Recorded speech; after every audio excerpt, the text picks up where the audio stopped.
Hey, all right. Welcome back down here to Bobby White Forge down here in South Louisiana. So today's a little tutorial lesson on how I pour my acrylic knife handles. Had a couple questions on how to do it, so today I'm going to show y'all how to do it. I'm going to be pouring a set of honeycomb handles, mixture of tan with some black streaks in it. They're going to be for the birthday blade. But I had a couple questions, so I figured why not go ahead and show y'all how to do them. It takes about 24 to 36 hours for them to dry anyway. So I have the camera all set up and everything, and I just point out what I'm doing. So I have a bunch of things you need. One is definitely a mold.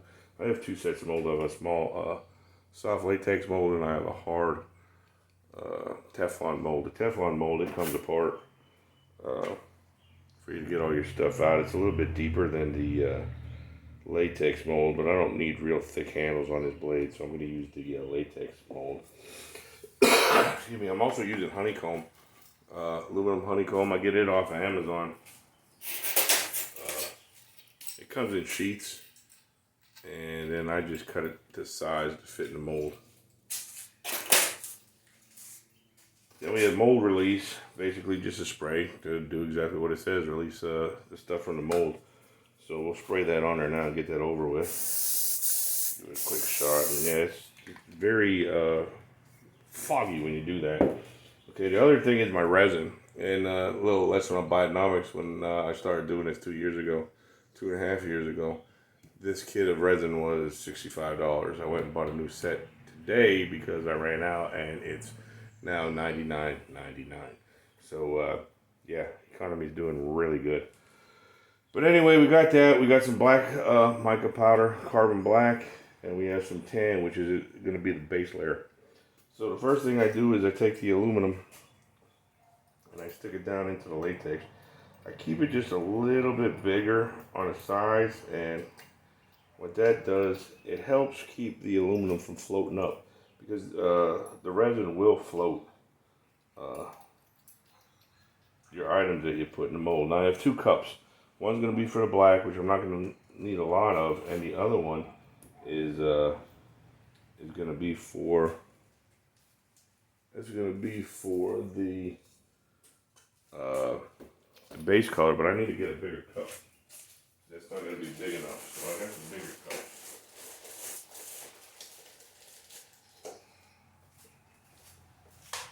Okay, that's the size cup I need for the base. Get rid of that. Now you could wear gloves. I've been doing it enough to where I really haven't been needing some gloves. And you also need some 2 stirry sticks. Now I put my molds on this piece of styrofoam. That way it's rigid.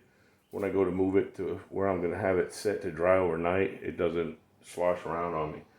So the first thing you want to do is you want to take your hardener and your resin and pour 2 equal amounts into the cup. And I usually just eyeball it.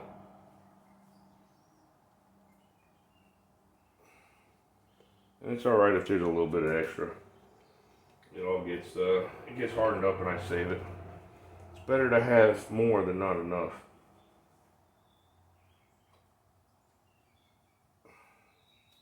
So looks about right. Then you take your mica powder and you're gonna put that in there, and it doesn't take a lot of the powder. This stuff is super fine. I got a whole kit of it off of Amazon. I think it's 50 colors, and it was really reasonable. I think under $30. So with that much, I usually put about that much powder in. And right now I just stuffed that in there because I'm going to mix the black as well.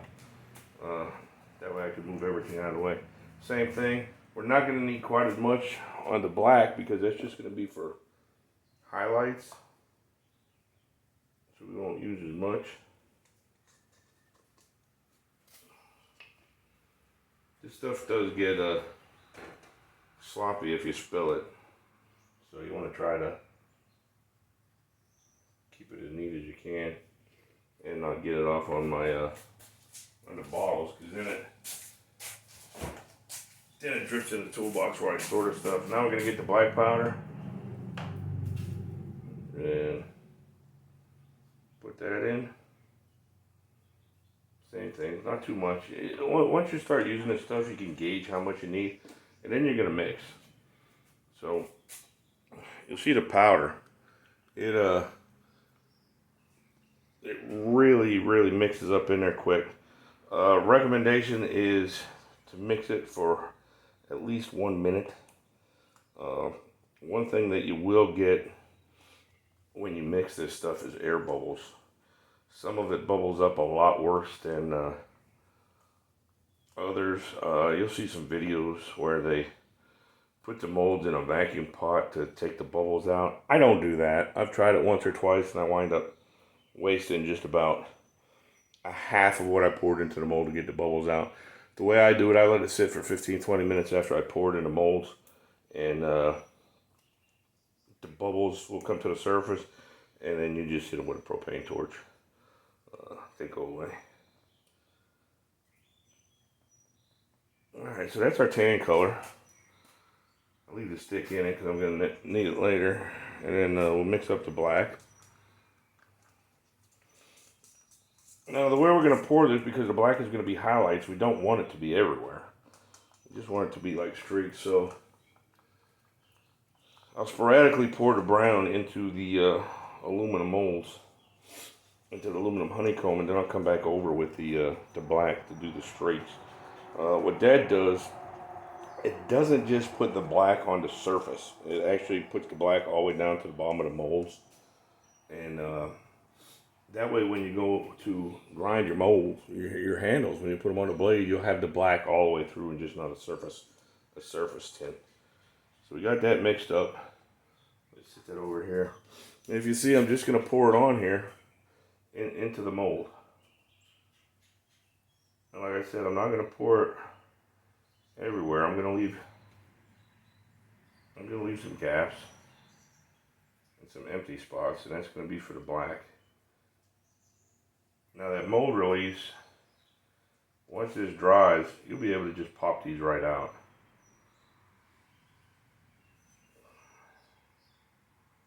Alright, so we got a lot of the brown in there. And then we'll take the black.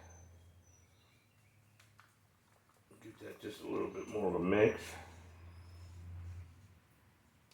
Alright, and then we'll just do some ziggly like little streaks of highlights. A little bit there. A little bit here. I'll do the same thing over here. Now I do like to try to make the patterns just about the same with the colors. That way when you go and do the handles, you can pretty much match them up.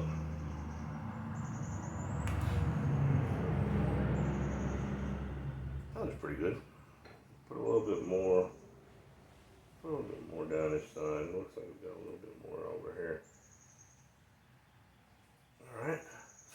And then I will take my brown again,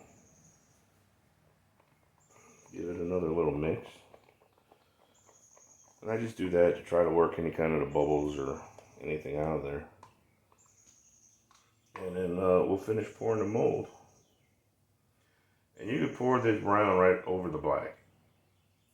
Because what's going to happen is when these solidify, and you go to file, or you go to grind the handles, you're going to bring out all them colors. It's going to be like a 3D kind of effect. You really don't have to worry too much about overfilling. Whatever spills over the side, with the latex molds anyway, will peel right off. So then what I like to do is I like to bring the garbage can over, put my mold right to the edge, and just gently scrape off the top of the mold.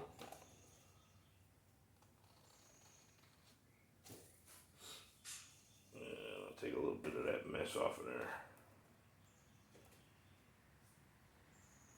Okay, and if you see, they're floating up a little bit, but it's not a major deal.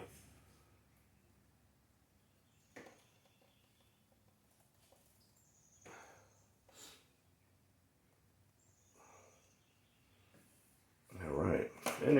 You could even sprinkle a little bit more black over the top. Put a little bit more black over the top. Alright. So now I'll just, instead of wasting all of this, I'll just dump it all in one cup. And I'll let that dry overnight. And a lot of times, what I save this for, if you want to use a handle where it's segmented, you can pull them pieces out and make segmented sections to it. So let me get another stick, go over that one more time.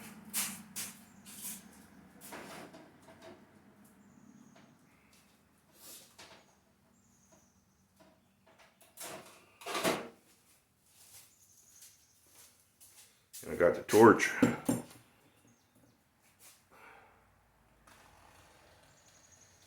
Like I said, I just run that stick over the top of it just to really even it out a little bit. It doesn't really do that much. You don't have to. It's more or less saving you cleanup time. So if you look at that, let's see if I can get a good picture. You can see where you're starting to get bubbles. And I know that probably really just sucked really bad, but so basically all you got to do is move this back into the middle. Take your torch, get a little flame going, and just go right over it. Now if you were here, or if I was a better videographer, you see them bubbles just disappear. They go right away. So one thing that I will do is after I sit it down, I'll come back and I'll check it like every 45 minutes and check the bubbles, and I'll go back over it with the with the torch. You could do that to a certain extent until it starts getting tacky, then you won't get the bubbles out, you'll start burning and stuff. So you just watch it. Once you work with it long enough, you'll know how much you can get away with it. But that's it. That's the way we make the honeycomb handles. They'll sit in the mold for a day and a half, and they'll be ready to take out of the mold and fit and finish on the blade by the time the blade's ready for fit and finish. Excuse me. I hope y'all enjoyed it. I hope you learned a little bit of something. I learn everything. I learn a little something every time I do something. You know, you get a chance, go check out my YouTube page, Bobby Bayou. Get all your friends like and subscribe. Go check out my website. My IT person put my New Jersey peeps represented with the new Bobby Bayou Blades t-shirts on my website in the About section. Go check it out and give them some creds. And always, if you want a knife, you have any questions, you got old knives need refurbished, let me know. Make me famous for 2024. All right.